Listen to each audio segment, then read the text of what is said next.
Good afternoon once again, and it's good to see you. Welcome to Capuchin TV and today's special program, taking care of your psycho-spiritual well-being.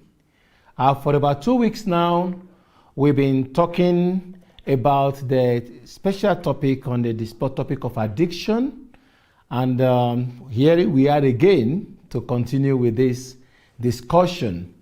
Last week, a little recap, last week we talked about what exactly is addiction. And in dealing with addiction, we look at it from different models and actually from different perspectives, from the biopsycho, socio-techno, spiritual perspectives.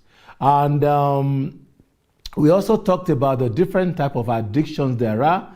We talked about the AOD, which you call alcohol and drug addiction. We also talked about the behavioral addiction. If you remember, while we talk about the AOD, we are talking about A, representative for alcohol, and then of course the D is the drugs, the psychoactive drugs.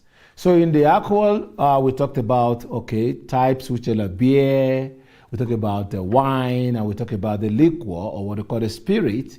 And also, we talked about drugs also, even though we did not go the detail into the different types of drugs there are, whether they are the uppers, diners, or all-arounder, which you can also call the stimulants, which are the uppers, the depressants, which are the downers, and the all-arounder are the one that actually acts like a downer and like an upper, or what you call it could serve like a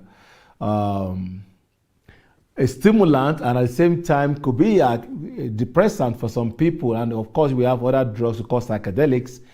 In this case too, we also have what we call prescription and non-prescriptive drugs, or what we call legal and illegal drugs. Part of the description drugs, we talk about like hydrocodone, oxycodone, like talk about puritin, and so on and so forth. Then also we talk about the non-prescriptive drugs like cocaine, like heroin, like MDMA, and ecstasy, and the rest like that.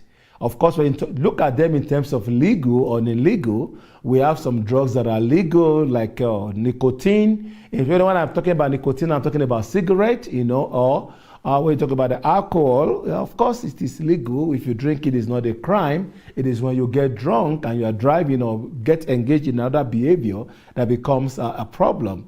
And we have illegal ones, like I just mentioned. Most of the psychoactive drugs like cocaine, heroin, and the rest could be illicit, or something that when you possess them, even just possessing without using, could be an illegal situation. Also, we talked about, last week, we talked about some kind of behavioral addictions, which are addiction to sex, to gambling, to telephone, food, shopping, work. Even going to church can be addictive. So we talk about even prayer addiction. And of course, you can also be addicted to the person who is addicted. So we call that co-dependency, and that actually happens most with many families. Maybe you are the wife or the husband or the child or the parents of a particular person who is addicted to something. If you look at the way you behave in the house, we'll be talking about that later. You may find yourself that you are also maybe exhibiting some maladaptive behaviors that actually can classify you as codependent, and we'll be looking at later. So today we'll be looking at what causes addiction. What causes addiction? I know sometimes when people just see people with a particular drug or with alcohol, we have this. It is possible to have a negative view of the person who is holding or who is possessing this, or somebody just holding marijuana, and you can begin to look at the person negatively, especially when you are type of persons that you consider this from moral perspectives or from religious perspectives, and you think that because the person is always with it, or somebody who is always with the phone, you begin to say the person is addicted to phone because the person is always with it, or somebody is always dependent on that thing, like I've already said in the first episode of this addiction program, that being dependent on something does not necessarily mean that person is addicted to it. However, Somebody who is suffering from addiction can be depending on the substance or the behavior of addiction. So today, like I said, we're going to be looking at what causes this. And why we're talking about is that first I need to make clear that the alcohol in itself is not addiction. Cocaine in itself is not addiction. Somebody using marijuana does not mean he's going to be addicted. Somebody who is engaging in sex does not mean he's going to be addicted. Somebody who is eating a particular food that is fond of does not mean the person is addicted. However, the interactions with all these substances and of course with different kind of activity or behavior down to technology can actually become addictive, or one can become addicted to them. So what causes addiction? So also looking at what causes addiction, we're going to be looking at it from our model from the biopsychosocial-techno-spiritual perspective or causes of addiction. So biologically, you can actually be addicted, and you can be prone to addiction rather. And psychologically, you can also have, slip into addiction. Your environment, the cultural, socio-cultural environment situation can also get you addicted. And as well, your interaction with your technology, the wow experience they give to you, can make you actually slip into addiction. And of course, the joy you find in the Lord in praying, in going to church, can also get you addicted. We're going to be looking at them one after the other.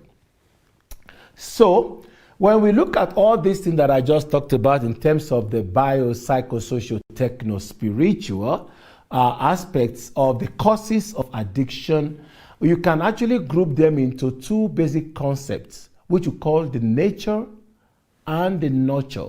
And we know there are a lot of arguments about that. Debates have been on forever about what actually makes us do what we do. Is it our nature or is it our nurture? Is it just how we are made, created, the traits that we have that make us behave in a particular way? Or it is the things we learn from our environment or the way we interact with an environment that gets us into this problem? And of course, there are many theories that actually go in between the nature, nurture kind of experience. If you talk about the nature, talking about the genetics, and of course the brain and the rest. And you talk about the nurture, you talk about the family influence. Of course, even psychologically, you can talk about the issue of the traits and the rest. So we'll be looking at this today, nature, nurture, interaction. But the truth is that nature does not act on its own without the nurture, and nurture does not also just take influence without the nature, because there have to be nature before something is acting upon it. So nurture depends on nature, but two of them separately do not just make things be, they actually interact. So on the matter of nature, we're going to group them into two perspectives, and that is from the biological and the psychological perspectives. On the biological perspective, we're going to be looking at the influence of our genes on the addiction, and we're going to be looking at our own personality traits on our addiction. We're going to be looking at the part played by the brain, on the addiction. And on the psychological level, we'll be looking at the underlying mental disorder, how actually it can make somebody to be prone to addiction, and how your stress level, your emotional imbalances, the way your perception, life perception also, and of course, how you learn can also contribute to you getting can slip into addiction. So on the biological, for example, like I said, we are going to look at the three aspects. We know that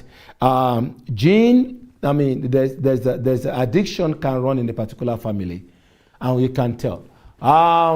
Maybe as you are watching me, you can cast your mind back and begin to evaluate yourself to see. Are you having problem with any particular addiction? You can just picture it in your mind, or Try to imagine what is it. Don't even imagine it's about your life. Just look at it. What is it that you are addicted, that you may feel you are addicted to? That you may feel you are addicted to this particular thing, either to it is a substance or a behavior that you are addicted to. For you to say you are addicted to it, you must have been struggling with it yourself. Maybe you have tried to stop using that thing or drinking or acting that particular way, and then you've never been successful. You've been going back and forth. Maybe family members have been complaining about it. Maybe you have been having health situation, challenges, and the doctor have told you you have to stop eating this food, or you have to stop drinking, or you have to stop doing this or that. But you find yourself that you still continue to do it. You find yourself that you always think about it. You look forward to it. You have the urge to actually do it, or you crave for it. When you have these things in your way you interact with all these substances or behavior, you know that you may likely be addicted. But if you can say yes to those things I just mentioned right now, the craving or the urges, that the effort you make to stop without success, that you have actually tried to do everything possible, and the people are complaining about it, yet you can't stop it, it's causing you trouble and you can't stop it, then you may be in addiction. So on a journey, now not cast your mind onto your family and see, is there anyone in your family that could actually be like that? Maybe if you are drinking, is your parents, any of your parents drinking? This is almost the same pattern from where you drink, or a particular behavior, they do it exactly the same way. Or if they are not, if they are your uncles or aunts or your grandparents, are they in the same kind of attitude or behavior? So you can cast your mind back and look at it. If you can find that, it means that genetically you are predisposed. And of course, if you are living with an alcoholic father or mother, you know that yourself may be predisposed to actually being addicted. That's genetically. And of course, you may have what we call the traits. That there are certain traits, especially somebody who is having a obsessive compulsive behavior, may actually be prone to having can easily slip into addiction, because by being compulsive of doing a particular thing is a sign that you can actually stick to something or particular behavior.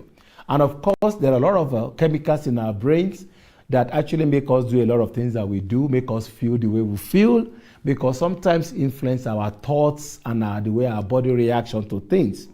When these things happen, your brain may like the way it feels. The chemicals, begin to secrete in your. I don't want to go deeper into that, so that you understand me. But know that there are some chemicals in your brain that actually can mimic certain things. So if those things can happen too, and then you take alcohol and it secretes more dopamine, for example, or you do serotonin to make you feel, to change your mood and kind of a thing, then those things can, because you feel good about it, there's a likelihood that you want to always feel good. And because you want always to feel good, you get to the level where the quantity or the kind of the level or the intensity of the behavior does not make you feel this way you feel the first time, and you want to do it more and more. We call that tolerance. And of course, you know that you are already on the road to addiction. So biologically, that can happen. So we're going to stop there right now to go on break. When we come back from break, we'll be looking at the other aspects, the biology, the psychological, and of course, the area of the nature. Get you.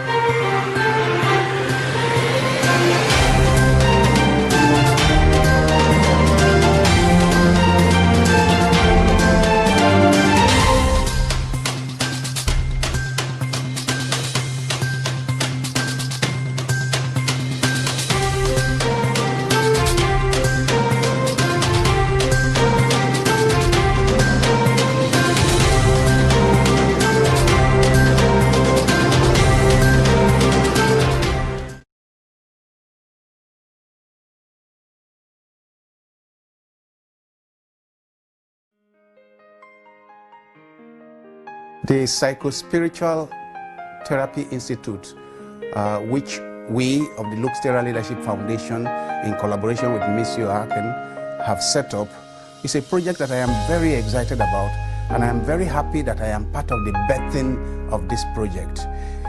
It is aimed at healing of pastoral agents that run into problem on account of widespread trauma, on account of burnout, on account of addictions, and all kinds of problems that pastoral agents do have.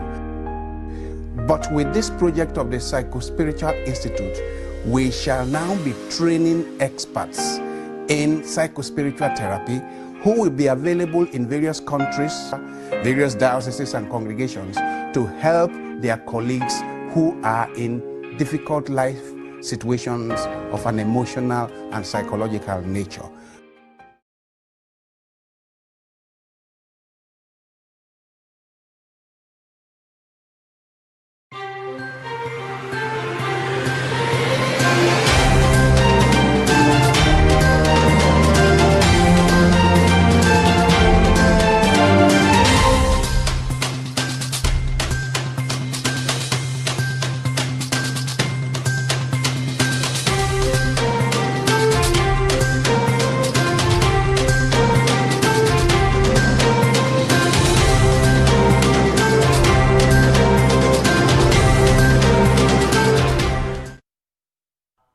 Welcome back again, and this is Capuchin TV, and you're welcome to this program.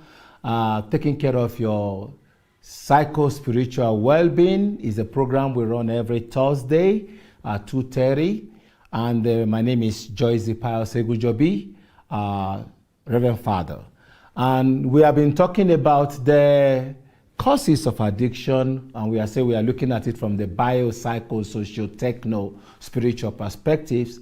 So before I left we went on break, we were just talking about the biological causes, and we mentioned the issue of the genetics, that it can run in family. So there's a genetic traits that we can have. Also, you can have some certain traits, psychological traits, like obsessive compulsive disorder, obsessive or compulsive kind of trait that can make you to actually slip easily into issue of addiction. And we talked about the issue of the brain, biologically also there are, when you take some chemicals, not just chemicals, there are some behaviors you engage in, and they secrete these chemicals in your brain. And then when you feel good about them, there's a likelihood you want to continue to feel good. And before you know what is going on, you become no longer controlling the way you do things, but that thing begin to control you. Remember, we say addiction is a obsession, is a compulsion, and also it's a possession. So now we go into the psychological causes, which is still under the nature. And then psychologically, when people actually have underlying mental health issue, it can get them, linked into addiction. And what do I mean? Let me give you an example. If I feel stressed, maybe I'm anxious, or I feel stressed from work or for whatever, I may say to myself, like I've heard that before, I was in a taxi with somebody, and the person is saying, I'm so tired. Let me just get home and take a bottle of Guinness. Of course, I don't know what Guinness does to that person, but it's alcohol. Yeah, if the person is under stress like that and maybe they're anxious, when you take alcohol, it can actually calm you down. It can make the person feel calm. And guess what? If somebody also is having a depression and then is taking cocaine, for example, guess what? They can boost the person's mood up, with a lot of secretion of the serotonin can actually boost the person's mood up, and then the person begins to feel normal. So we use that's what we call substances mood-altering substances. They alter our mood. Either they make you feel good or makes you calm or anxious. It doesn't matter. So when you have some mental health issues, like I say, anxiety or depression, even when you are bipolar or you have schizophrenia, there's a likelihood that you may want to take some of these substances, like taking even marijuana or smoking cigarettes when you are stressed, all those things, to take care of the mental health situation or issues. And like I said, when you have emotional imbalances, also like a bipolar, that can also make you prone to want to take a particular substance to regulate your mood, or to stabilize the way you feel, or to control a little way the chemicals in your brain. And because, like, for example, if somebody is having schizophrenia, the medication you are given is just to moderate or to cause balances, to moderate the chemicals in your brain. So that psychologically, that can happen. And we need to watch. That's why we need to be watchful of that. There are other activities we can do. We'll talk about later in another episode that we can do actually, that instead of taking into using substances to change our mood, there are many other healthy activities we can do that can change that. So your psychologically underlying mental health disorder can cause that. And then when you find somebody who is having a mental health issue and already get into addiction, we call that co-occurring disorder or dual diagnosis. So also we have nurture. And in terms of nurture has a lot of influence on the way, on our path to addiction. And when you talk about nurture, you're talking about your environment. Environment could be your family your family environment, can be your peer, the kind of peers you have, the peer pressure you have. Even people want to experiment. They try to experiment, and that's part of the part of the nurture. Then the availability of the substance also can create that. And of course, the opportunity, not just the availability.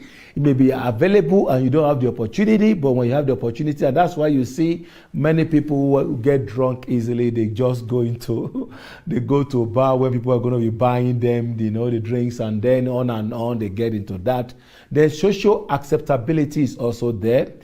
Take, for instance, if your environment is such that they see a particular addictive behavior or addictive substance not as negative, then most likely you're going to do that. And that can make you to understand from which perspective we talked about. Even your religion can make you to be prone to certain forms of addiction. Depending on what kind of religion, even in Christian faith alone, like I always say, Catholics are most likely to get into alcoholism than a Muslim. And of course, within the Christendom, Catholics are more likely to get into alcoholism than a Pentecostal, for example. Because if you allow it in your worship and you allow it around you in the communities, it means you are most likely. And that is why when you see somebody who is having a problem with alcohol in your community, the best thing for that community or for that family is to actually not be drinking and not be displaying drink around the person. But you see, many times we just feel that person has a problem and we are actually still promoting the person to do it more. So when we look at this, like I said, environment, it's important for us to look at our family. I know many parents don't want to see their children drink. And they tell them, I don't want to drink. And they don't even serve those children any alcoholic drink. But the father comes in every now and then, or the mother is always found with drinking, or when they are socializing, of course, they are at the table, the father is drinking until he's getting drunk, the mother is drinking maybe until she's getting drunk, and the children are watching them.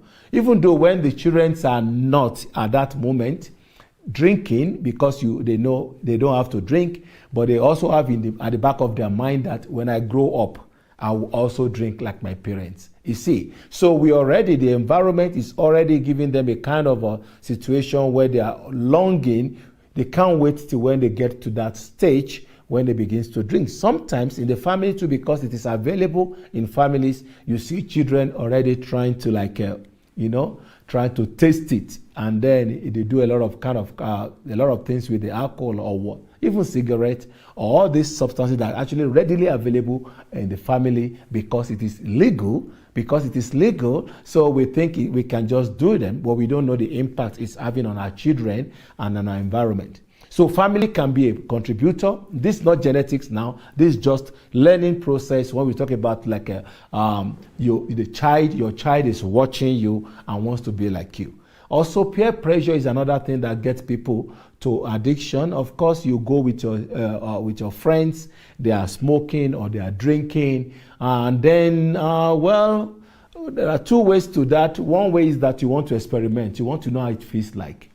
Of course, I remember when somebody just starts smoking. You smoke, you put the first puff and like, and you cough it, and you cough like that. Guess what? With that, it is possible that will be the last time that person will ever smoke.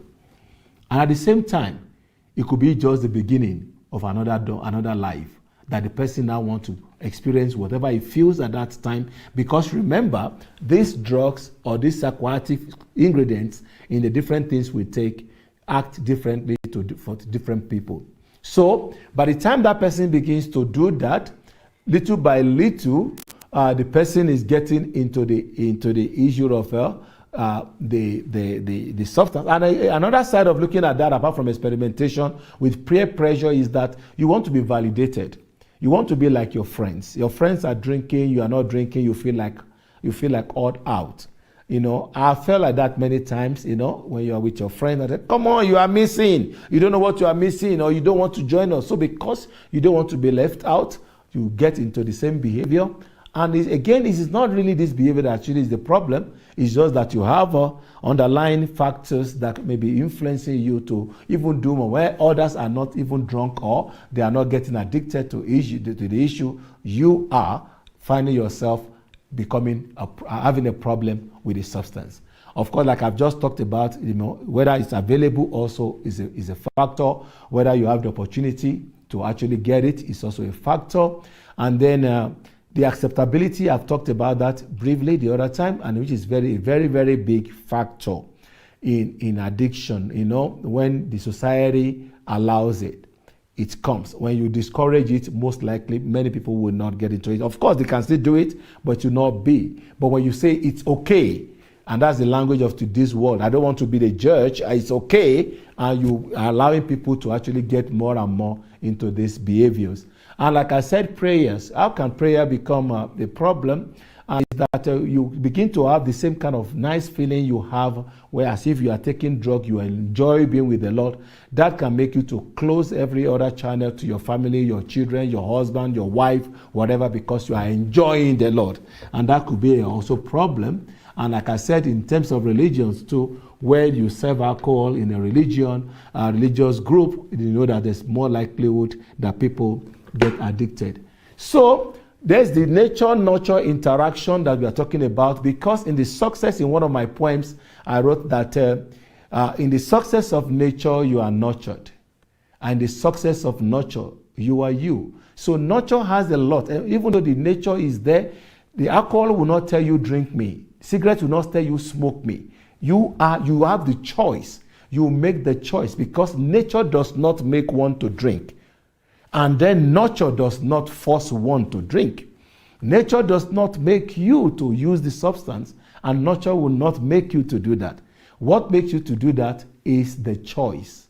Although some substance like cigarette or behavior like video game can be addictive, it is by choice that one drinks, uses drugs, or engages in certain addictive behavior.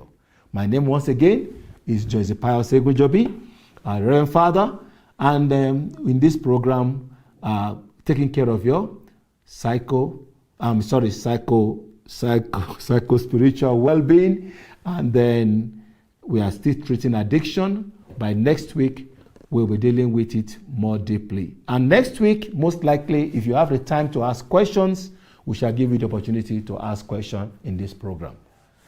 Again, every Thursday, 2 p.m. Bye-bye.